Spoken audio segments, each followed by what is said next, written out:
ফিরে যেতে হবে আমাদের রবের কাছে। আমরা কেউ আজীবন থাকতে আসি নাই। থাকতে পারবো আজীবন? দাদা চলে গেল, বাবা চলে গেল, মা চলে গেল, মামা চলে গেল, খালু চলে গেল, এরপর আমাদের টনক নড়ে না, তাই না?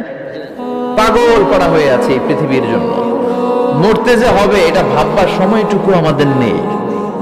আমরা ব্যস্ত আমাদের ক্যারিয়ার নিয়ে, আমাদের লাইফ নিয়ে, আমাদের সমাজ নিয়ে, আমাদের ফ্যামিলি নিয়ে, আমাদের সন্তান আর সম্পদ নিয়ে আমরা সুপার বিজি। তো এজন্য এগুলি একটু ভাবেন, অনেক ব্যস্ত আমরা। এই দুনিয়ার পুরো জীবনটা এটা হচ্ছে লালসাময় একটা জীবন, লোভ, মরিচিকা, মায়াজাল। এই মায়াজালে আমরা আটকে আছি, ফলে মৃত্যুর কথা আমরা ভুলে গিয়েছি। পাগলের মতো ছুটছি, আরো টাকা লাগবে, আরো খ্যাতি লাগবে, আরো যশ লাগবে, আরো দাপট লাগবে। আমার এত টাকা দিয়ে কি হবে?